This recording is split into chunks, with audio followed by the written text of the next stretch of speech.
JP Morgan, the world's largest bank, has just stated that by mid-April the world could run out of oil. Not in 5 years, in weeks.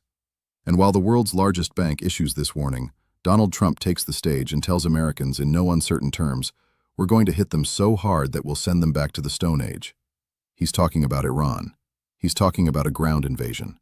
And when an American president has to go on TV to say he's winning, historically that means only one thing: he isn't winning.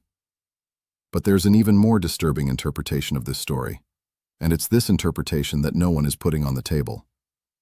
What if Trump isn't a chaotic idiot, as everyone says? What if there's a plan? What if the real goal of this invasion isn't to defeat Iran, but to deliberately collapse the American empire itself? Stay tuned until the end, because what you're about to hear in the next 20 minutes completely changes the way you understand what's happening right now in the Middle East.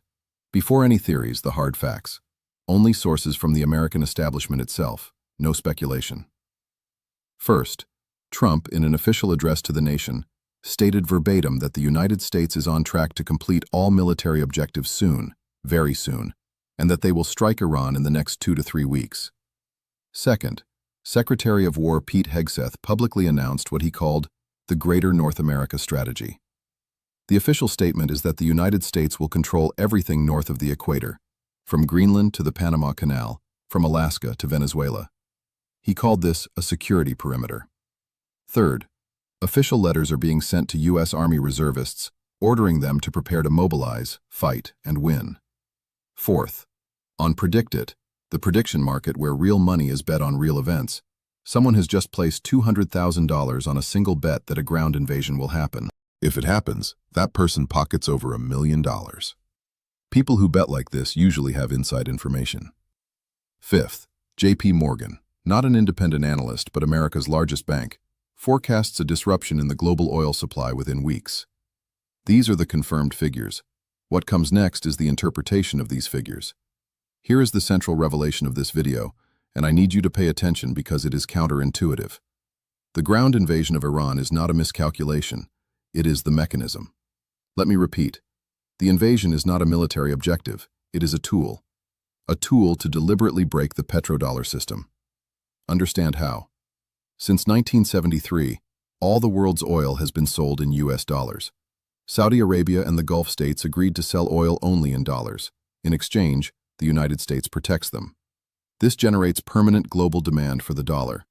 That's what finances the $39 trillion in US debt. The world needs dollars to buy oil, so the world needs to buy US debt. It's a pyramid scheme, but it works as long as the Gulf remains stable. And who holds most of that debt? Japan, China, Taiwan, Singapore, Hong Kong, India, and Europe. And where do Asia and Europe get their oil? From the Gulf. From the very same countries that are now under attack. If a ground invasion occurs, the Strait of Hormuz is mined by Iran, oil tankers are destroyed, and Gulf facilities are struck simultaneously. Saudi Arabia, the Emirates, and Qatar are destabilized. They stop selling oil in dollars, not by choice, because the infrastructure has been destroyed. At that moment, Japan, China, South Korea, and Europe stop trusting the petrodollar. They stop buying US debt. And when they stop buying, the $39 trillion in debt turns to dust. Interest rates skyrocket. The stock market crashes. The artificial intelligence bubble, which sustains the entire market, bursts.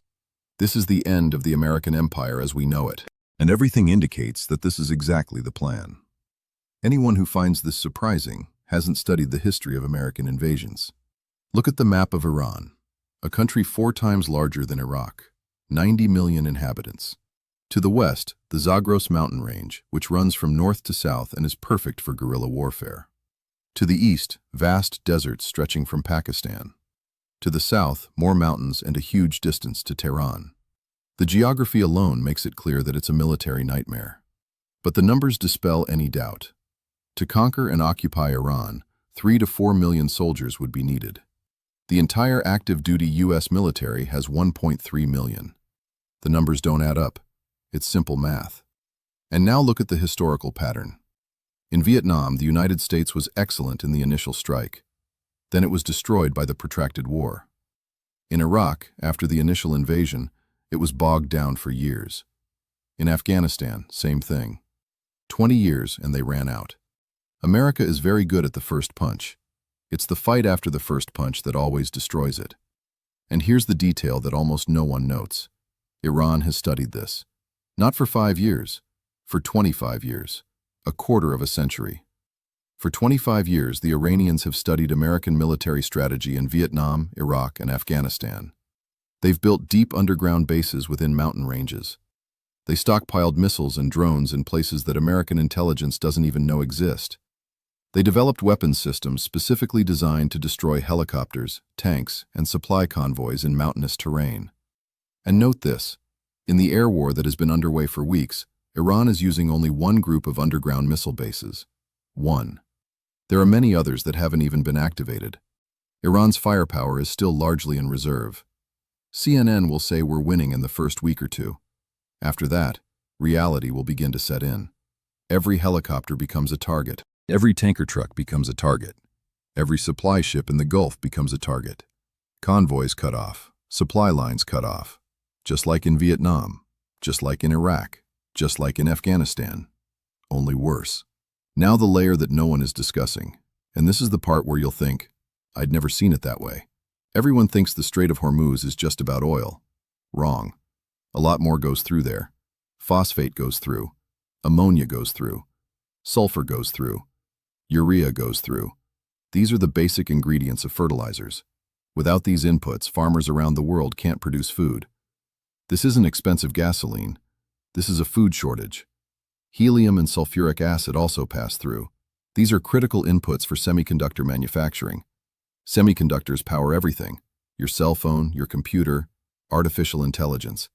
If the flow stops, global chip production slows down, and the AI industry, which alone is propping up the US stock market, begins to collapse. Now think about it this way.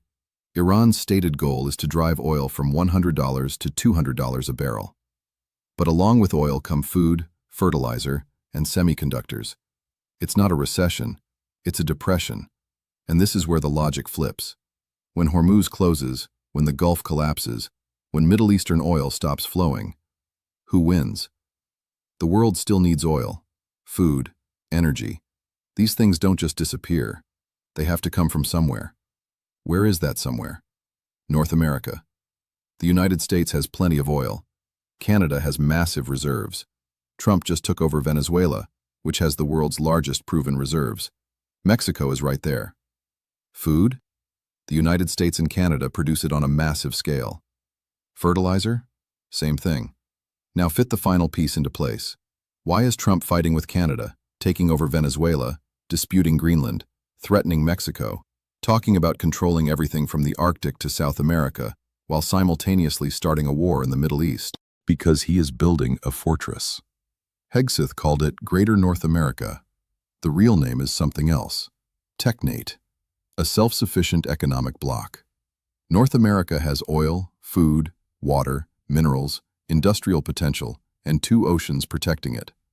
While the rest of the world burns, while Europe runs out of energy, while Asia fights over resources, while the Middle East implodes, North America sits behind its 2 oceans and sells resources at stratospheric prices to desperate buyers. America loses the war, but America wins the resource game.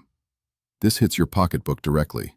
More expensive fuel, more expensive food, more expensive chips, more expensive electricity bills. Elections impacted. You pay for the collapse planned by someone else. And this isn't Trump's invention. This is Putin's strategy. Putin has already proven it in Ukraine. The war that everyone said Russia was losing has restructured the Russian economy into a war economy. Industrial production has risen. Military manufacturing has skyrocketed. Drones, previously imported from Iran, are now manufactured by the millions domestically. There is a 1996 book by the thinker Alexander Dugin called Foundations of Geopolitics. The central thesis is that the Western liberal order, individualism, secularism, consumerism, will collapse because it has no soul.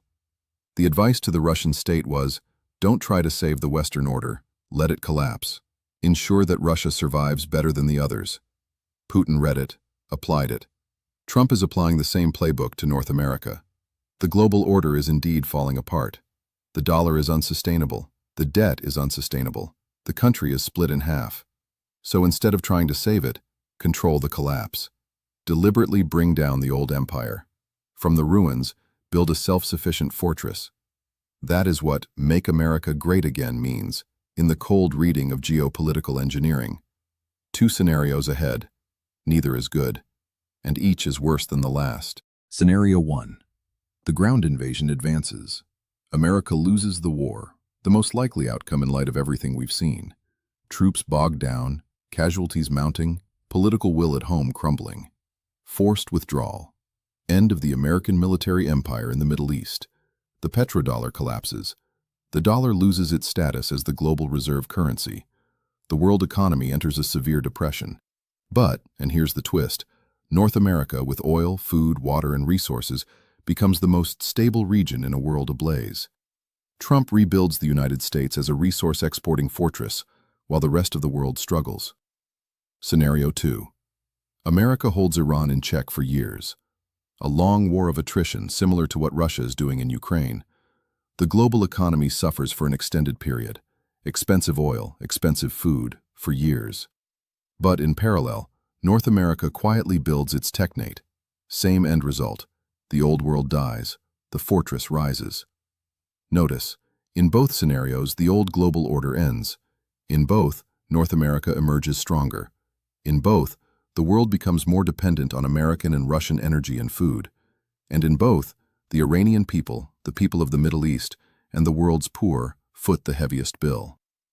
There is no scenario in which this ends well for the average observer outside North America. Let's go back to the beginning. Trump went on national TV and said we're winning. J.P. Morgan said the world could run out of oil in weeks.